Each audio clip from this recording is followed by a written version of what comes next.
Habib Bahar melanggar peraturan PSBB. Halo? Dikira rakyat ini bodoh? Itu lo mall sampai sekarang buka, ngantri sampai berjubel-jubel itu loh.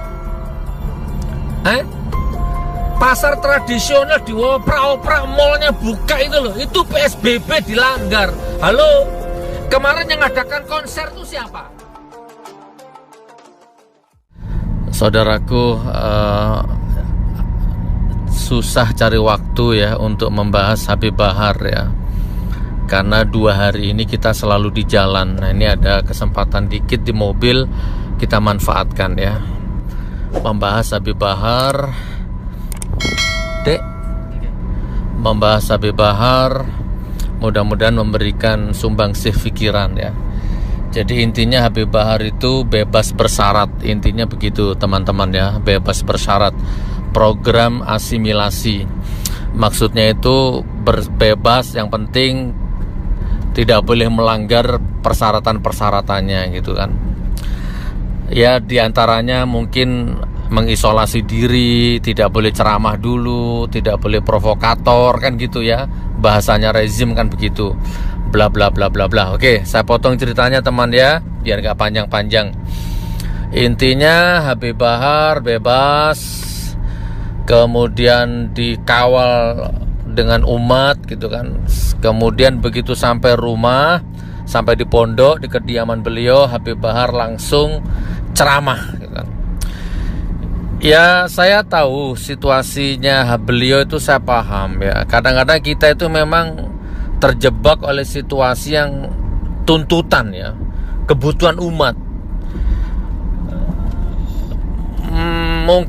Mungkin apa ya, kalau boleh milih sama Habib Bahar, saya itu mungkin seandainya boleh milih ya mending diem. Apalagi baru bebas, ketemu anak, bercanda sama istri mungkin kan. Tapi ada situasi dan kondisi ya, kalau saya bilang takdir ya, yang membuat akhirnya kita tidak bisa gitu loh. Akhirnya kita terseret oleh takdir itu, yaitu memang harus ceramah gitu kan. Nah, ceramahlah Habib Bahar ini, ceramah ya kurang lebih seperti itu ceramahnya ya, bahwa tenaga kerja asing tetap masuk, sementara pribumi dikebiri ruang geraknya ya, dibatasi kehidupannya, mudik nggak boleh, jual ini nggak boleh, pedagang-pedagang kecil disemprot-semprot sama air, diusir-usir, dioprak-oprak, macam-macam. Nah, begitu kurang lebihnya Habib Bahar itu ya, ceramah menggebu-gebu.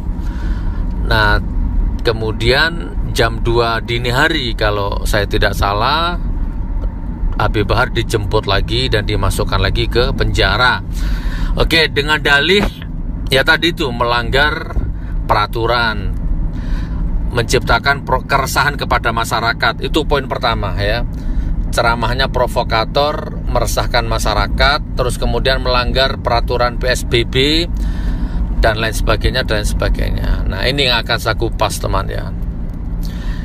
Ya, panenlah bangsa cebong, togok, kodok, kadal, munafik, penjilat, panen. Akun-akun sampah, panen. Wah, residivis kambuan, masuk penjara lagi. Begini, begitu, panen lah ya. Tapi terutama yang Nusantara itulah panen, di blow up habis-habisan gitu. Beneran ditangkap lagi? Bener.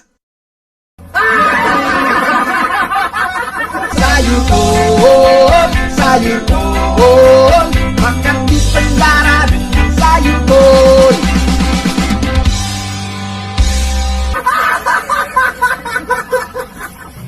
Oke, sebelum saya fokus ya, saya kasih kisi-kisi sedikit ya. Sama dengan PKI. Perhatikan, PKI saja loh. PKI itu yang sudah jelas-jelas musuh negara. Orang PKI itu ngomongnya begini, PKI itu ideologi, PKI itu aliran. Jadi walaupun kamu bunuh orangnya, yang namanya ideologi itu nggak akan bisa mati. Begitu tuh PKI, semua ideologi begitu. Ya, kamu bunuh orangnya, tapi yang namanya ideologi, namanya keyakinan, pandangan hidup akan terus mengalir di pembuluh darah anak-anak PKI. Ya sama dengan Habib Bahar, sama. Saya sama. Gitu, yang namanya sudah ideologi, hak-hak batil-batil, hitam-hitam putih-putih. Ya, walaupun kamu penjara sekalipun nggak bisa. Namanya ideologi mati itu nggak bisa, padam itu nggak bisa. Ghirohnya itu padam nggak bisa.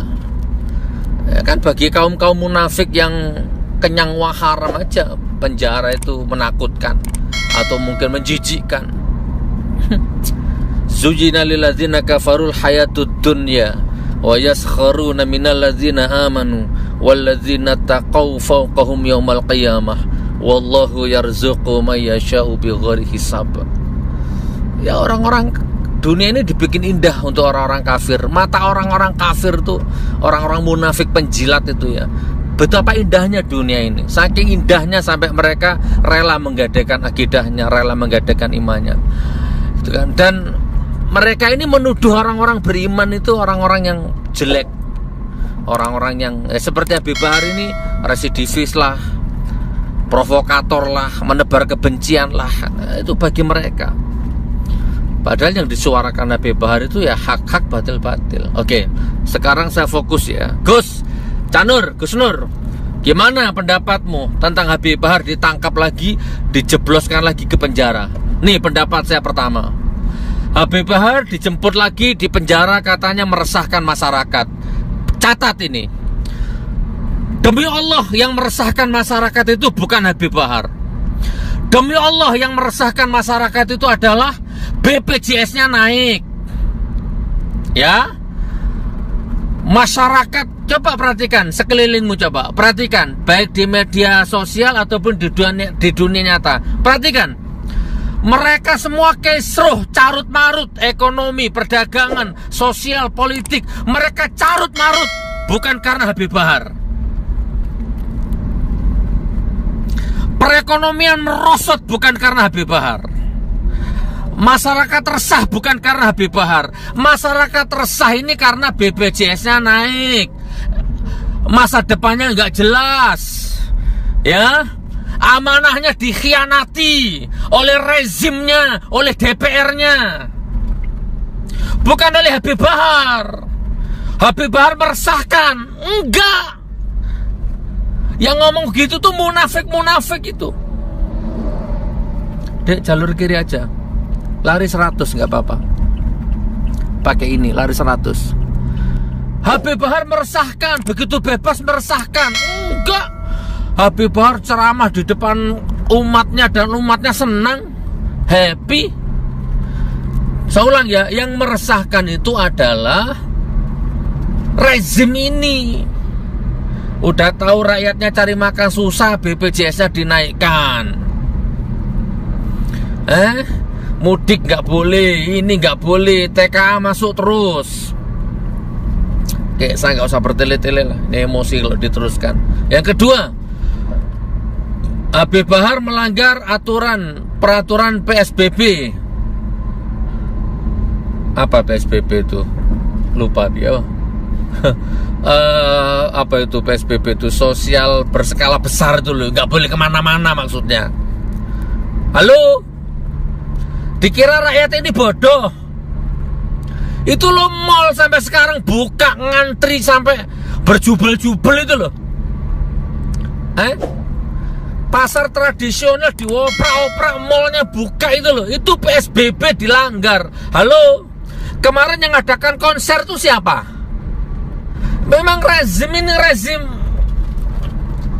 Ini mulut kalau bukan buatan Allah ini jebol ini, tiap hari ngomong rezim. Capek. Rezim ini tukang melanggar PSBB.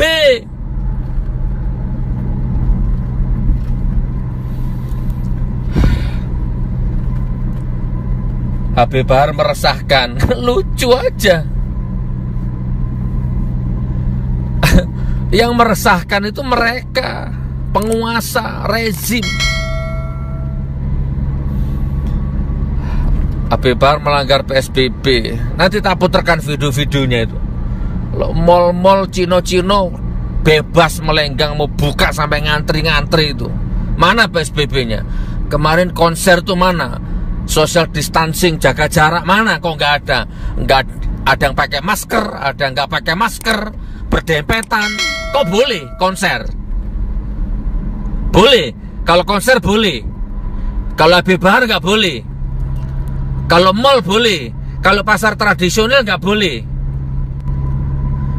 Tuh loh, petani-petani sayur di Malang atau di mana kemarin itu dibuang semua sayur. Pengecut, pengecut. Allahumma salli ala Sayyidina Muhammad wa asghili zalimin bizalimin. Allahumma salli ala Sayyidina Muhammad wa asghili zalimin bizalimin wa akhrijana min bainihim salimin wa ala alihi wa sahbihi ajma'in.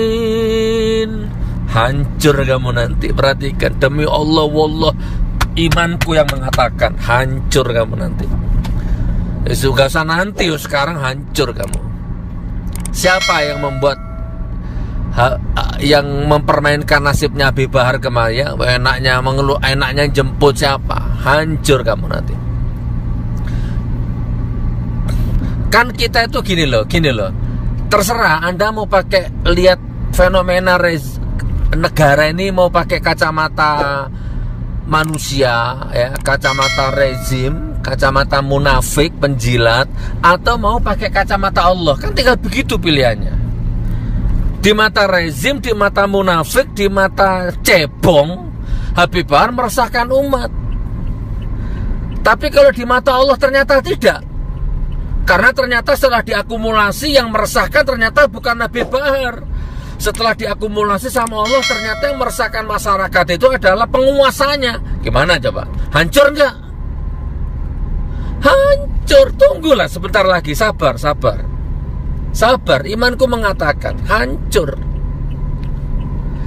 Alah, berapa sih jabatanmu itu, berapa sih? Nggak ada apa-apanya sama Firaun. Nggak ada sujung kukunya sama Korun. Nggak ada. Kamu tuh siapa? Yang lebih penting itu, intinya yang lebih penting ini, tak kasih langsung aja lah ya. Yang lebih penting itu Habib Bahar tidak pernah menyengsarakan rakyat, tidak pernah menipu rakyat, tidak pernah korupsi makan uang rakyat. Itu intinya. Itu yang akan menjadi bahan audit alam. Dan itu yang akan menjadi hukum dasar eksekusi Allah, eksekusi alam. Perhatikan, tidak lama. Siapa? Saya nggak usah sebut nama lah. Ya, perhatikan rezimnya ini, perhatikan. Yang berkompeten keluar masuknya Habib Bahar. Sebentar lagi perhatikan. Semua, bukan hanya itu. Semua.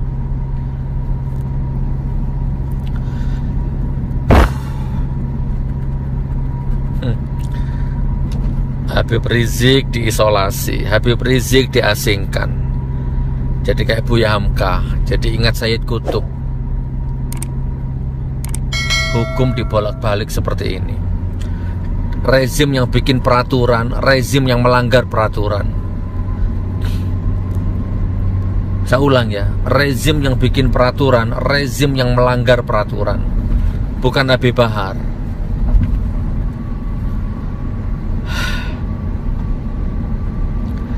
Allah akan menghancurkan kezaliman ini dengan kezaliman yang lain. Sudah ya saudaraku, itu intinya ya. Jadi Habib Bahar itu intinya, Habib Bahar bebas. Ini jadi masih berkembang terus ini otakku ini. Sudah 15 menit ini. Habib Bahar bebas ditangisi oleh narapidana-narapidana yang selama di dalam penjara seperti menemukan mutiara, menemukan embun kesejukan. Di dalam penjara pun Habib Bahar tetap menjadi permata. Nah, besok kita tes kira-kira kalau Abu Janda, Adi Armando, Sukmawati, mereka lah kira-kira kalau di penjara, sama-sama di penjara, bisa nggak menjadi fenomena ukhuwah, menjadi fenomena dakwah di dalam penjara? Bisa nggak? Di penjara ditangisi umat yang di luar penjara, dihormati sesama narapidana, bisa nggak? Ini berandai-andai aku ini. Oke ya, jadi bebas bersyarat ya, program asimilasi ya, dikawal umat begitu banyaknya sehingga mungkin terus terpancing girohnya beliau, terbawa situasi, akhirnya ya mau nggak mau ceramah juga. Harusnya kan nggak usah ceramah lah ya, harusnya kan langsung masuk rumah istirahat kan begitu. Tapi rupanya situasi dan kondisi yang seperti itu kan sambutannya. Mungkin tiba-tiba begitu nyampe rumah sudah ada podium, sudah ada sound system, mungkin wallahualam bisawab. Seandainya aku di posisinya Habib Bahar mungkin juga ya nggak bisa menghindar ya, ceramah juga akhirnya kan begitu. Nah, jam 2 dini hari dijemput, meresahkan masyarakat. Padahal nggak ada masyarakat resah. Tanya petani, tanya pedagang, tanya penjual sayur, tanya tukang parkir, tanyalah elemen masyarakat semua, tanya kira-kira resah nggak dengan kebebasan Habib Bahar? Enggak. Mereka resah karena panennya nggak bisa dijual, cari uang susah, udah gitu dibohongi terus sama penguasa, diprank terus sama penguasa. Mereka resah karena itu, hukum nggak jelas, hukum nggak menentu, PKI-nya udah merajalela, gaya-gaya komunis merajalela, tenaga kerja asing tiap hari membanjiri Indonesia, ya kan? Rakyat gak boleh boncengan, sementara penguasanya konser. Naudzubillah, mendalik, menjijikkan.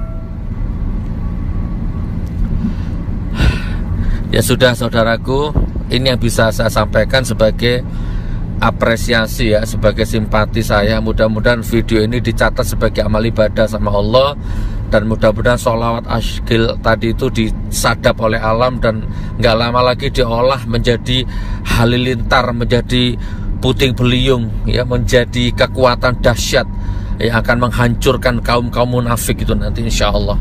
Ayo kita Al-Fatihah satu kali yuk ya, mudah-mudahan Habib Bahar dikuatkan dan mudah-mudahan semua musuh-musuh Allah itu dihancurkan sama Allah. Wa idh yamkuru bikal ladzina kafaru liyuthbituka aw yaqtuluka aw yukhrijuka wa yamkuruna wa yamkurullah wallahu khairul makirin. Mereka gak akan henti-hentinya merancang tipu daya ya, untuk menangkapmu, memenjarakanmu, membunuhmu, bahkan mengusirmu. Mereka setiap hari merancang tipu muslihat, tapi Allah sebaik-baik pembalas pembatal tipu muslihat. Kita tunggu pembalasan Allah, nggak lama lagi. Kita tunggu. Seperti kemarin, kayaknya ini akan menjadi Idul Fitri terburuk sepanjang sejarah. Wallahu a'lam bishawab. Karena ulama terus disakiti, aktivis Islam terus didolimi terus. Ila hadhihi al-Fatihah. A'udzubillahi minasyaitonir rajim. Bismillahirrahmanirrahim. Alhamdulillahi rabbil alamin. Ar-Rahmanir Rahim. Maliki yaumiddin. Iyyaka na'budu wa iyyaka nasta'in. Ihdinas siratal mustaqim. Siratal ladzina an'amta 'alaihim ghairil maghdubi 'alaihim waladdallin. Amin. Takbir. Allahu akbar. Allahu akbar. Allahu akbar.